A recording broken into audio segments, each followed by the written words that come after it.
கொனிச்சிவா and welcome back to another video. Power இல்லாத ஒரு பையன் வேர்ல்டோடைய தலை சிறந்த ஒரு சூப்பர் ஹீரோ ஆக முடியுமா? இதை காமிச்ச ஒரு அனிமே தான் மை ஹீரோ அகாடமியா. இந்த அனிமே பார்த்தீங்கன்னா இப்போ முடிஞ்சிருச்சு. ஸோ அதனால் இந்த ஒரு அனிமையோட ஜேர்னி பற்றி பேச போகிறோம். ஸ்டார்டிங்கில் எண்டு வரைக்கும் என்ன காமிச்சாங்க, இந்த ஃபைனல் சீசன் என்னெல்லாம் ரெக்கார்ட் பண்ணிச்சு, அது மட்டும் இல்லாமல் இந்த அனிமே நமக்கு என்ன கற்று தந்திருக்கு எல்லாத்தையும் ஸ்பாய்லர் இல்லாமல் தான் நம்ம பேச போகிறோம். ஸோ நீங்கள் மை ஹீரோ அகாடமி ஃபேனாக இருந்தால் லைக் பண்ணிவிட்டு என் சப்ஸ்கிரைப் பண்ணிவிட்டு பாருங்கள். என் கமெண்ட்ஸ்லேயும் மை ஹீரோ அகாடமியானு நீங்கள் உங்கள் நெருப்புகளை கொளுத்தலாம். ஸோ வளவலன்னு பேசாமல் வீடியோக்குள்ளே போயிடலாம். 2014 கோஹே கொரிகோசின்னு சொல்லக்கூடிய ஒரு ஆத்தரோட கைவண்ணத்தால் தான் உருவாகுது இந்த மை ஹீரோ அகாடமியா மாங்கா. அதை தொடர்ந்து 2016 ஸ்டூடியோ போன்ஸோட அனிமேஷனில் இதை அனிமே அடாப்ட் பண்ணுறாங்க. அதோட ஃபர்ஸ்ட் சீசனும் ரிலீஸ் ஆகுது. இந்த அனிமேட ஜோனர் என்னென்னு கேட்டிங்கன்னா action, super natural and super hero powers இதை வச்சு தான் போனதாலே இந்த அனிமேக்கு தனிப்பட்ட ஃபேன் பேஸ் ஸ்டார்டிங்கில் கிரியேட் ஆகிடுச்சு. அண்ட் இப்போ வரைக்கும் குளோபல் ஃபுல்லாக ஒரு ஃபேன் பேஸ் இருக்கக்கூடிய ஒரு அனிமே லிஸ்ட்டில் கண்டிப்பாக இந்த மை ஹீரோ அகாடமி இருக்குது. அண்ட் அது மட்டும் இல்லாமல் டாப் செல்லிங் மாங்கா லிஸ்ட்லேயும் இதுக்கு ஒரு முக்கியமான இடம் இருக்குது. ஐ திங்க் டாப் 10 இருக்குன்னு நினைக்கிறேன். ஏன்னா அவ்வளோ ஒரு ஃபேமஸான ஒரு மாங்கா தான் இந்த மை ஹீரோ அகாடமியா. இந்த அனிமையோட வேர்ல்டு பில்டிங் பற்றி பார்க்க போனோன்னா இந்த அனிமையில் 80% மக்களுக்கு குவார்க்குன்னு சொல்லக்கூடிய ஒரு வித பவர் இருக்கும். ஓகேவா? அதில் நல்லா யூஸ் பண்ணக்கூடியவங்க ஹீரோஸாகவும் அண்ட் கெட்டதாக யூஸ் பண்ணக்கூடியவங்க வில்லன்ஸாகவும் இருப்பாங்க. அந்த ஹீரோஸ்லேயும் ஒரு தலை சிறந்த ஒரு நம்பராக தான் சிம்பிள் ஆஃப் பீஸ் நம்மளுடைய ஆல்மைட் இருப்பாப்புல. ஸோ இவரை பற்றி நாங்கள் விரிவாக பார்க்கலாம். ஃபர்ஸ்ட் ஆஃப் ஆல் இந்த அனிமையோட மெயின் கேரக்டர் இசுக்கு மிடோரியா. இவரை பற்றி சொல்லப்போனால் அந்த கோயிற்குன்னு ஒரு பவர் இல்லாமல் பிறந்த ஒரு பையன். ஸோ அதனாலேயே இவர் ஸ்டார்டிங்கில் இருந்து நிறைய புள்ளியை சந்திச்சுப்பார். ஸ்கூல்லையும் சரி, சைல்ட்ஹுட்லையும் சரி, எல்லோரும் போட்டு தலைவனை கலாய்ப்பாங்க. பட் இருந்தாலும் ஸ்டில் நான் ஹீரோ ஆகணும், மக்களை காப்பாற்றணும், ஆல்மைட் மாதிரியே மாறணும்னு ஒரு மோட்டிவேஷனோட தலைவன் தெரிஞ்சுட்டு இருப்பான். பட் ஒரு கட்டத்துக்கு அப்புறமா ஆல்மைட்டை மீட் பண்ணுற ஒரு சந்தர்ப்பம் கிடைக்கிது. ஸோ அந்த சந்தர்ப்பம் மூலியமாக ஆல்மைட் மூலியமாக தலைவனுக்கு ஒரு பவர் கிடைக்கிது.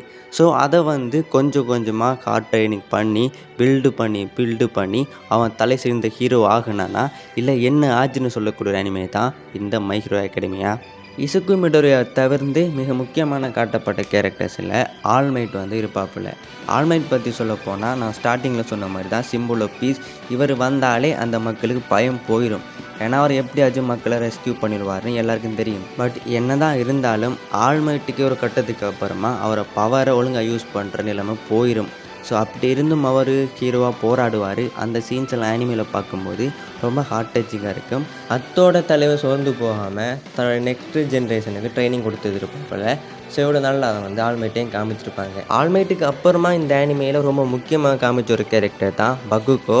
இந்த ஒரு கேரக்டரை ஸ்டார்டிங்கில் பார்க்கும்போது நிறைய பேருக்கு வெறுப்பு வரலாம். ஏன்னா இந்த பையன் தான் நம்ம இசுக்கு மிடோரியா போட்டு கலாச்சிட்டு இருப்பான். மிடோரியாவுக்கு டேக்குன்னு ஒரு பேர் வச்சதே இந்த ஒரு பையன்தான். இந்த ஒரு பையனை தான் ஸ்டார்டிங்கில் ஒரு மாதிரி நம்மளை ஹேட் பண்ணுற மாதிரி அவனை காமிச்சிருந்தா கூட இந்த அனிமே முடியும் போது இந்த ஒரு கேரக்டர் மேலே தனிப்பட்ட ரெஸ்பெக்ட் வந்துடும். ஏன்னா இந்த தலைவன் பண்ண சம்பவங்கள் நிறைய இருக்குது. எக்ஸாம்பிளுக்கு சொல்லப்போனால் பேரானாமல் லிபரேஷன் ஆர்க்கில் நம்ம சிக்கராக்கியோட அட்டாக்லேருந்து டேக்குவை காப்பாற்றினது நம்ம பகுகோ தான்.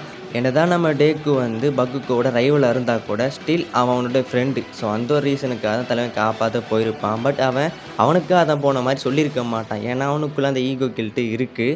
ஸோ இந்த ஒரு சீன் நம்மளுடைய பகுக்கோடைய கேரக்டர் டெவலப்மெண்ட்டுக்கு ஒரு பீக்காக அமைஞ்ச ஒரு சீனாக நான் சொல்கிறேன். பகுகோ மாதிரியே டொடரோக்கின்னு சொல்லக்கூடிய ஒரு கேரக்டருக்கு கொடுக்கப்பட்ட ஸ்டோரி எனக்கு ரொம்ப ஃபேவரட்.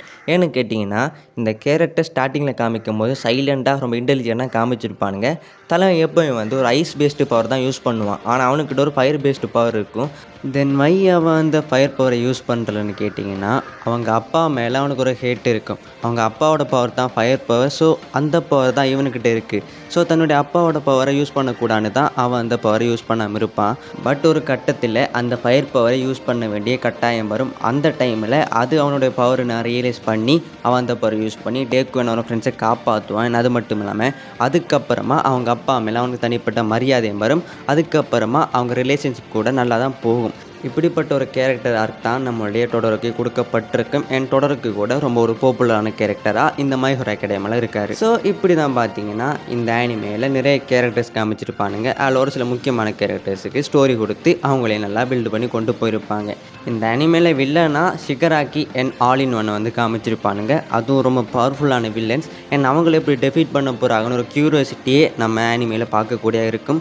ஸோ எப்படியோ எண்டிங்கில் அதை முடிச்சு வச்சுட்டாங்க. அண்ட் நம்மளோட டேக்கு கூட ஒரு சில விடயங்களை சாக்ரிஃபைஸ் பண்ணுற மாதிரி இருக்கும். ஸோ அதை நீங்கள் ஆனிமே பார்த்து தெரிஞ்சுக்கொள்ளுங்க. இந்த ஆனிமேல மொத்தமாக 8 சீசன்ஸ் இருக்குது. ஸ்டார்டிங் சீசன்லாம் பார்த்தீங்கன்னா ரொம்ப ஃபன்னாக ரொம்ப எனர்ஜெட்டிக்காக கொண்டு போயிருப்பாங்க. பட் போக போக தான் ரொம்ப சீரியஸாக ரொம்ப எமோஷனலாக வந்து முடிச்சிருப்பானுங்க. ஸோ இப்படிப்பட்ட ஒரு ஸ்டோரி டெவலப்மெண்ட் தான் இந்த மை ஹீரோ அகாடமியில் கொடுத்துருக்கானுங்க. பட் இந்த எல்லா சீசன்ஸ்லேயும் சீசன் 8 பார்த்தீங்கன்னா ஒரு ஸ்பெஷல். ஏன்னு கேட்டிங்கன்னா இந்த மை ஹீரோ அகாடமியோட மாங்கா முடியும் போது அதோட எண்டிங்கை சுற்றி நிறைய கான்ட்ரவர்சி இருந்துச்சு. ஆனால் டேக்கு இப்படி சப்பே ஆக்கிட்டீங்க, நாங்கள் இதை எக்ஸ்பெக்ட் கூட பண்ணலை, டேக்கு ஒரு டெலிவரி பாயிண்ட்லாம் நிறைய பேர் கலாய்ச்சாங்க. அதனாலே இதோட ஃபைனல் சீசன் கூட அந்தளவுக்கு நல்லா போகாதுன்னு வந்து நிறைய பேர் சொல்லியிருந்தாங்க. ஆனால் இங்கே அதான் நடந்துச்சான்னு கேட்டிங்கன்னா இல்லை.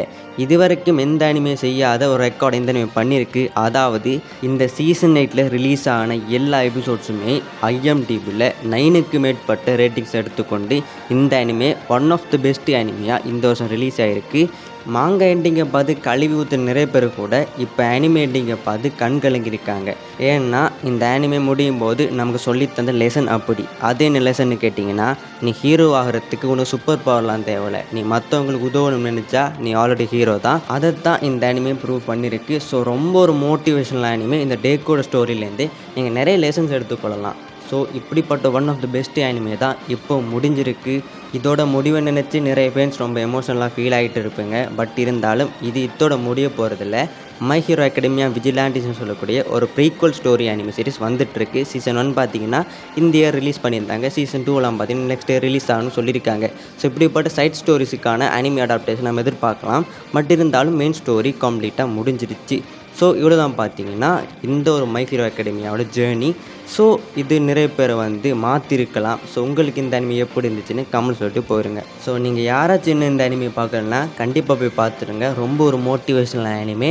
அண்ட் தமிழ் டப்பிங் கூட அவைலபிளாக இருக்குது. ஓகேவா? ஸோ வந்து கார்ட்டூன் நெட்வொர்க்கில் போடுவாங்க. ஸோ நீங்கள் பார்த்து நீங்கள் ஃபன் பண்ணிக்கோங்க. ஸோ இவ்வளோ தான் பார்த்தீங்கன்னா இந்த வீடியோ. ஸோ மை ஹீரோ அகாடமியாவுக்கு ஒரு குட்டி வீடியோ ட்ரிபியூட் மாதிரி கொடுக்கலான்னு ஆசைப்பட்டேன். ஸோ அதனால வீடியோ பண்ணியிருந்தேன். ஓகேவா? அது தப்பாக சொல்லியிருந்தாலும் சொல்லாமல் விட்டுருந்தாலும் என்ன மன்னிச்சுக்கொள்ளுங்க. ஸோ அனதர் வீடியோவில் மீட் பண்ணலாம். அதுக்கு முன்னாடி நம்ம சேனலுக்கு யாராச்சும் புதுசாக வந்திருந்தால் மறக்காம சப்ஸ்கிரைப் பண்ணி வச்சுக்கொள்ளுங்க. இன்னும் லைக் பண்ணலையா இந்த வீடியோ லைக் பண்ணிட்டு பாருங்கள். அண்ட் மை ஹீரோ அகாடமியை பார்க்குற உங்கள் ஃப்ரெண்ட்ஸுக்கும் இந்த வீடியோ ஷேர் பண்ணிவிடுங்க. ஸோ வீடியோ முடிச்சுக்கலாம். And take care guys and sayonara.